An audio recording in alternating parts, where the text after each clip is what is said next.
जी मैंने recording on कर ली है। जी, आज हमारा अगला टॉपिक है जी नेक्स्ट। ओके। जी, हमारा नेक्स्ट टॉपिक है स्टेनिंग। सिलेबस के लिहाज से next topic is staining. Staining के बेसिक से आपको पहले से वाकिफ होना चाहिए, लेकिन यहाँ पे हम जो स्टेनिंग स्पेसिफिकली देखेंगे वो खास तौर पर माइक्रोबियल स्टेनिंग या बैक्टीरियल स्टेनिंग के हद तक बात होगी। ज़ूलॉजी और बॉटनी के अपने जो दूसरे सब्जेक्ट्स हैं उनमें जो स्टेनिंग है उसका इससे ताल्लुक तो है, लेकिन उसकी टेक्निक्स कुछ और हैं और यहाँ भी जो टेक्निक्स होंगी वो कुछ और होंगी। अब इस बात से पहले से वाकिफ हैं कि जब हम किसी चीज़ को माइक्रोस्कोप में देखना चाहते हैं तो हमें उसको स्लाइड पे रखना पड़ता है।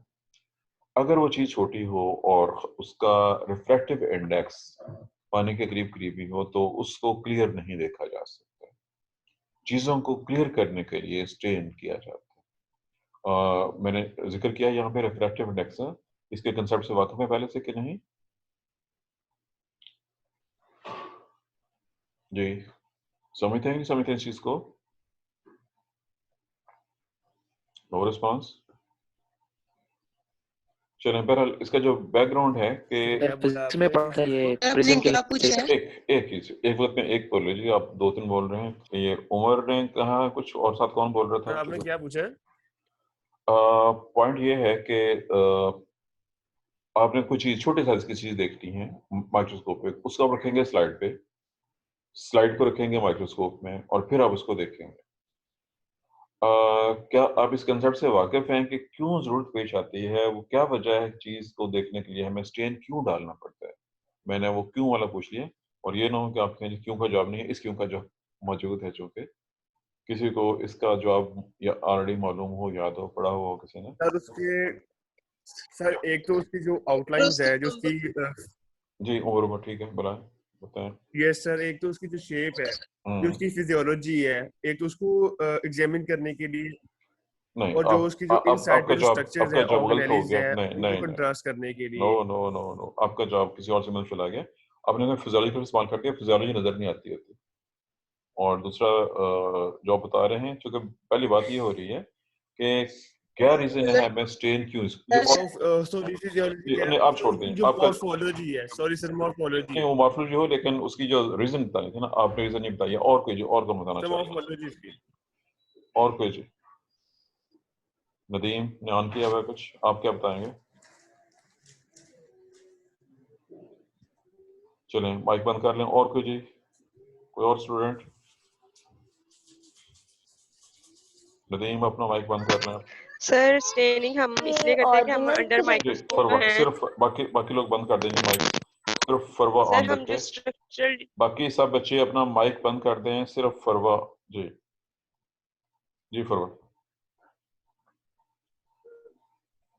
सर जो स्ट्रक्चरल डिटेल्स हैं बैक्टीरिया की, हम वो लाइट माइक्रोस्कोप के अंदर यानी कि जिसमें हम उसको एग्जामिन कर रहे हैं, उसमें अगर हम उसको विदाउट स्टेन नहीं क्लियर देख पाते क्योंकि कोई कंट्रास्ट नहीं होता। लेकिन जब हम स्टेन यूज करते हैं तो वो जो कलर कंट्रास्ट होते हैं या जो विजिबिलिटी होती है वो इंक्रीज हो जाती है। और सर मेरा कंसेप्ट ये है कि जो कलर कंट्रास्ट है और जो विजिबिलिटी है उसको इंक्रीज करने के लिए हम स्टेन यूज करते हैं। फरवा का जवाब जुज़ी तौर पर दुरुस्त है जी। मैं भी आंसर डिटेल में बाद में दूँगा जी। एक्सक्यूज मी और जी, जी। सर, जी, मरियम। मरियम। हाँ जी, आप बोल ही रही हैं, मरियम। रिफ्लेक्टिव नहीं, इंडेक्स है आपकी ना आवाज़ नहीं आ रही बिल्कुल, बहुत सर? ज़्यादा मैं कट। उसके पॉइंट ऑफ व्यू से इसको आंसर करना चाहूंगी दोबारा कीजिए क्योंकि कि जैसे जैसे आपकी आवाज़ बहुत ज़्यादा कट रही है और कुछ भी क्लियर नहीं है। सर मैं इसका आंसर नो, अब मुझे नहीं पता जी प्रॉब्लम आपके पास हो रही है, मेरे पास हो रही है। आपकी आवाज़ सर आपने इसका आंसर रिफ्लेक्टिव जी मैंने इसलिए शुरू में ज़िक्र कर के दिया था, हिसाब मैं से देखना पूछा चाह रहा है था सर। कि उसके लिहाज से या किसी और लिहाज से अगर आप एक्सप्लेन करना चाहें, लेकिन आपकी आवाज़ प्रॉपर नहीं आ रही मुझे। बाकी बच्चे को बता सकते हैं जी मरियम की आवाज़ आप तक पहुँची नहीं कि ऐसा तो नहीं है मेरे पास प्रॉब्लम है यहाँ पे? किसी को मरियम की बात की समझ आई हो, पूरा जवाब सुना हो किसी ने?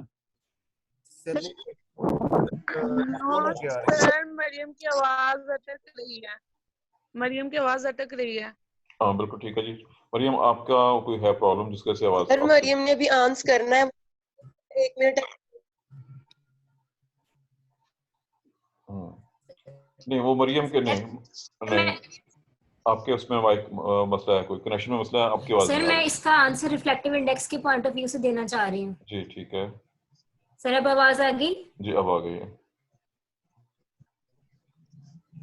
Okay sir. जी। आंसर जी, आपने जवाब नहीं दिया मरियम जी, मुझे लगता है कि जी जी सर मैं सर आपको आंसर मरियम ने देना चाह कहा रही हूँ है कि वो रिफ्लेक्टिव रिफ्लेक्ट इंडेक्स के पॉइंट ऑफ व्यू से। नहीं, ये तो मैंने पॉइंट आउट किया था ना, लेकिन उसको एक्सप्लेन कर रहे हैं ना, क्या आप एक्सप्लेन कर सकते हैं? नहीं कर सकते? सर देखें, नहीं बेटा आपकी चले आवाज ठीक। नहीं, वो जी आपके सर मैं कर सकती हूँ। सर चलो देखें जब लाइट, सर जब लाइट एंटर होगी लाइटर मीडियम से डेंसर मीडियम की तरफ जाएगी तो सर उसका रिफ्लेक्टिव इंडेक्स जो है वो पहले से बढ़ जाएगा। तो सर हम रिफ्लेक्टिव इंडेक्स को बढ़ाने के लिए हम स्टेनिंग करते हैं ताकि जब लाइट रिफ्लेक्ट होगी तो वो सर वो ज्यादा क्वांटिटी में रिफ्लेक्ट होगी, इसका रिफ्लेक्शन एंगल ज्यादा हो जाएगा। तो इस वजह से सर हमें वो जो पिक्चर होगी या जो भी हमारी वो स्पेसिमेन होगा वो ज्यादा क्लियर हो जाएगा। जी, चूंकि आपकी आवाज आई है काफी, लेकिन इसमें फिर भी कुछ चीजें कटिंग थी, लेकिन तकरीबन आपका कंसेप्ट काफी हद तक बेहतर है। सिर्फ एक जगह पे इसका डिफरेंस आया है।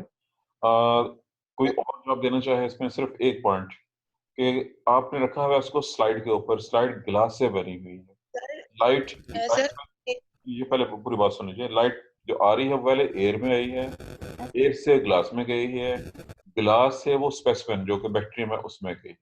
इन तीनों में क्या फर्क है और कहाँ पे? क्योंकि आपने सिर्फ दो चीजों को सामने रखा है, इन तीनों के फर्क को सामने रखते हुए बताना है दोबारा। जी, कोई और बताना चाहता हो?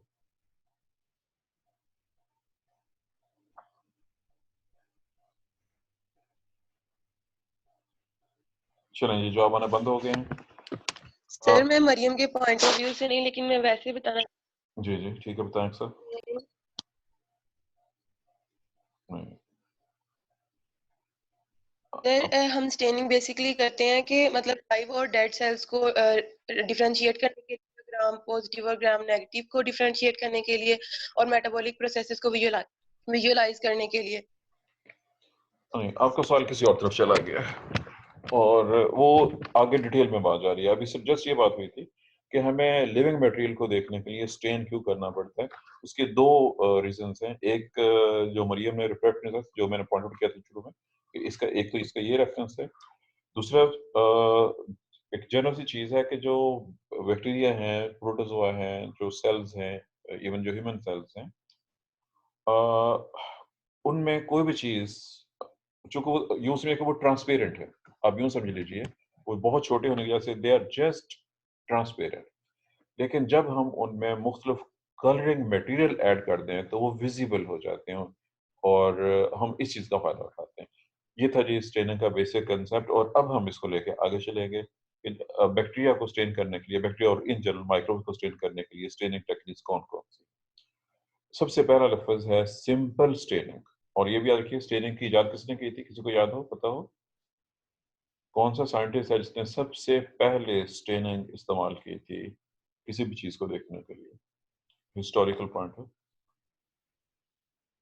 सर पॉल दोबारा बोलें जी। अक्सर आपका जवाब नहीं क्लियर हुआ। सर पॉल अर्लिश ने। नहीं, आप बहुत आगे चले गए हैं, ये बहुत पहले हो गया था। सर और पॉल अर्लिश ने। नहीं, दुनिया का सबसे पहला सर जी विस्पर सर हैंस क्रिश्चियन ने। हैंस क्रिश्चियन जी नहीं, आपका जवाब भी कुछ और है। जो और कोई जी, और कोई जवाब हैंस देना चाहते? क्रिश्चियन। क्रिश्चियन ने ग्राम स्टेनिंग दी थी। नहीं, नो नो, मैंने सिर्फ जो मेरा सवाल था कि सबसे पहला स्ट्रेन, बयालॉजी की बात हो रही है, बयालॉजी के रेफरेंस से सबसे पहला स्ट्रेन कौन सा था, किसने यूज किया था, कब यूज किया था? आप जो जवाब दे रहे हैं ये माइक्रोबायोलॉजी के रेफरेंस है और ये सब लेट है, बहुत लेट। जी, वो आवाज किसकी थी मुझे समझ आई और को पता चला आपने क्या कहा है, किसमें प्रॉब्लम है कहीं पे कोई? चलें पहले मैं खुद बता देता हूँ जी, सुन लीजिए ये चूँकि हिस्टोरिकल पॉइंट है और ये आज आप लोगों ने अभी तक मुझे मैसेज नहीं किया, सब लोगों ने एक-एक मैसेज भी करना। सुन लीजिए, आप सब लोगों ने सेल थ्योरी का नाम सुना होगा, सबको सर सेल थ्योरी याद है। ठीक है। श्वान का नाम भी सबको याद होगा।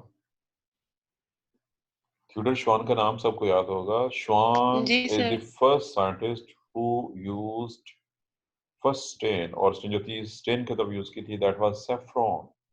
He used saffron as stain to stain cells और उसने नोट किया कि सैफ्रॉन डालने से सेल्स ज़्यादा क्लियर, ज़्यादा विजिबल नज़र आना शुरू हो जाते हैं और इसी की बेस पे वो साइटोप्लाज्म को देखने में कामयाब हुआ था।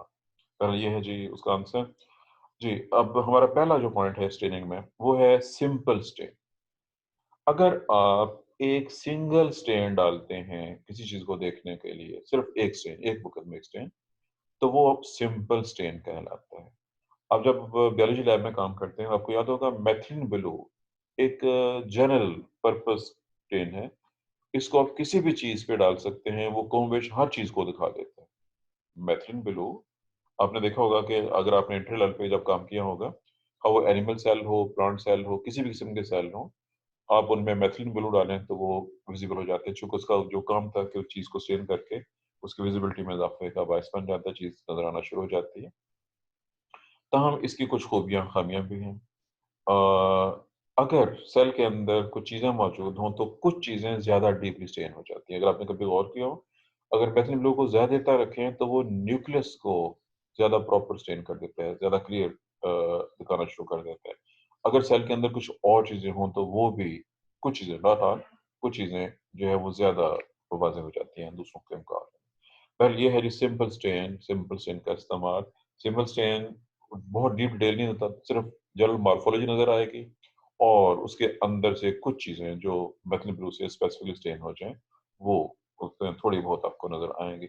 लेकिन बहरहाल ये पहला स्टेप है सिंपल स्टेन। हमारा सेकंड हेडिंग है डिफरेंशियल स्टेन।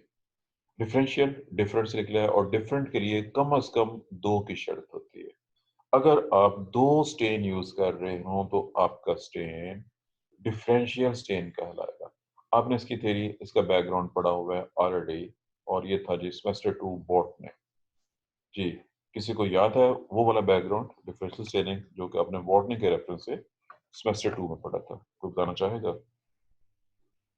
सेमेस्टर 2 के रेफरेंस से बॉटनी में आपने यूज़ की है डिफरेंशियल स्टेनिंग, वो क्या थी?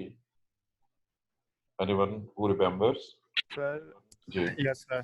जी, जी। सर बेसिकली वो हमने की थी स्टेम सेल को करने के लिए और लीफ सेल को जो है वो हमने स्टेन करने के लिए यूज़ की थी। तो उसमें सर हम जो है ना वो कैनेडा ब्लॉसम यूज़ करते थे नहीं, और नहीं। बेसिक जो स्टेन्स थी आपका वो जवाब यूज़ गड़बड़ हो गया, आपका जवाब गड़बड़ हो गया। सिर्फ स्टेन तक महदूद रखें अपने आप को, कैनेडा बाल्सम का स्टेन से कोई ताल्लुक नहीं है।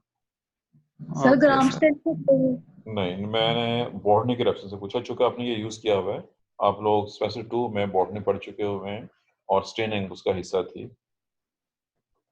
जी, सर हसन? जी सर याद आ गया सर वो जी। यूज़ की थी अनियन के सेल को स्टेन करने के नो, लिए नो, और no, mitosis no, no, no, no, no. आपके सारे जवाब गलत हो गए जी, और कोई जी? फिर नहीं आ रहा सर ज़हन में। और कोई जी? क्लास से और कोई जवाब? आयशा, एहसान? सॉरी, अक्सा, अक्सा। नहीं सर, याद नहीं आ रहा। चलें, ये चीज़ें याद रखनी चाहिए आप लोगों को। याद रखिए कि जो स्टेनिंग आपने की है बॉटनी में, डिफरेंशियल का मतलब है 2 डिफरेंट स्टेन। उसमें आप आम तौर पर मिथाइल ग्रीन, ये याद आ रहा है नाम कि नहीं आ रहा, या फास्ट्रीन, सेफ्रानीन, फास्ट्रीन, सेफ्रानीन या कोई 2 डिफरेंट स्टेन्स यूज़ करते हैं।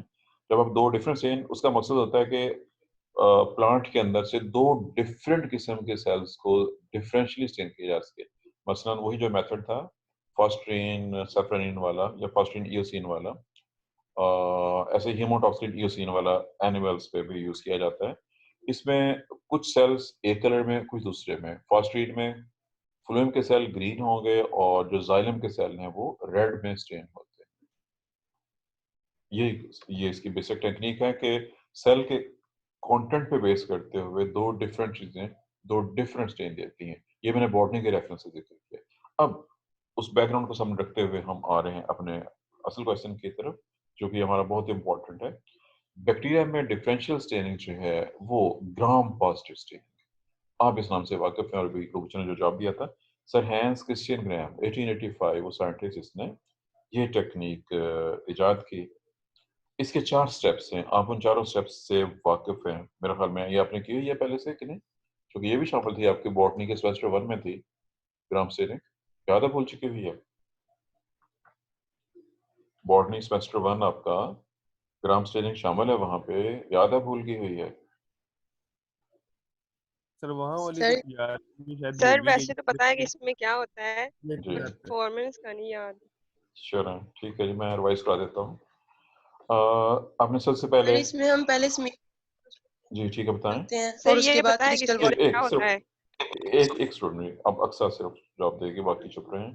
2 तरह के स्टेन होते हैं, डबल स्टेन यूज करते हैं CV1 और काउंटर स्टेन यूज करते हैं। काउंटर स्टेन में सैफराइन होता है और CV1 यूज करते हैं जो crystal violet no colour no देगा। नो नो नो, आपका जवाब गलत हो गया।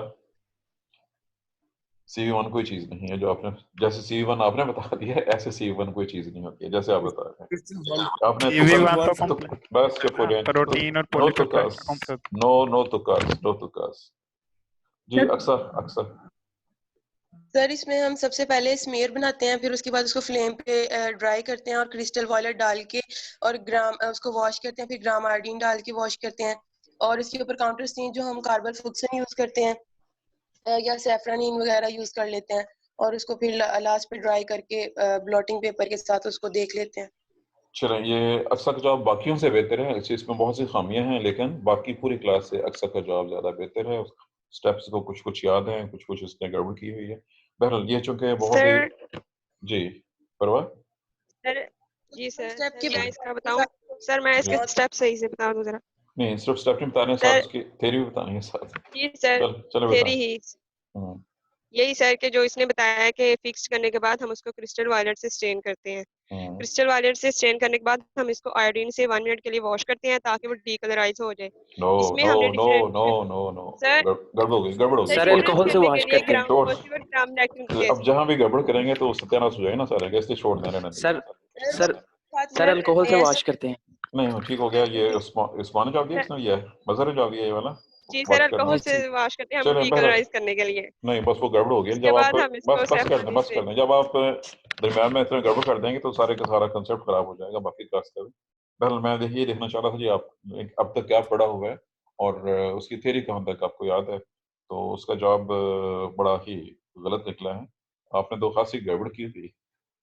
चले इंशाल्लाह, चूंकि आज आधे घंटे क्लास है जी, हमारे पास सिर्फ 2-2.5 मिनट का टाइम बाकी है, इसमें तो प्रोसेस एक्सप्लेन नहीं हो सकेगा, इसको इंशाल्लाह नेक्स्ट टाइम डिटेल के साथ डिस्कस करेंगे, लेकिन पहले से देख के आइएगा, मैं कोई सवाल पूछ भी सकता हूँ।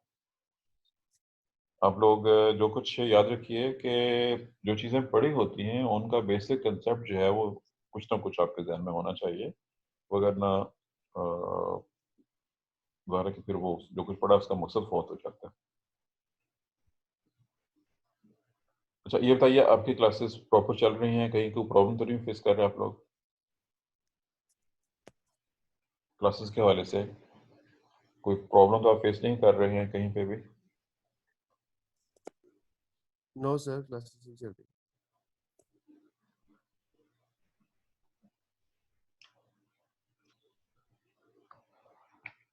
अच्छा एक टॉपिक हम ऑलरेडी पढ़ चुके हैं माइक्रोस्कोपी वाला, उसको भी थोड़ा बहुत रिवाइज कर लीजिएगा चूंकि उसको मैंने डीप डिटेल में नहीं जाना है। माइक्रोस्कोपी को मेरे ख्याल में हमने चूंकि तकरीबन सारा पढ़ा हुआ है, उसको एक बार आपने खुद रिवाइज कर लेना, ठीक है? उसको रिव्यू करेंगे लेकिन बेसिक चीजें उसकी हम पहले से पढ़ चुके होंगे। जो हमारा नेक्स्ट टॉपिक होगा चलने के बाद वो माइक्रोस्कोपी है।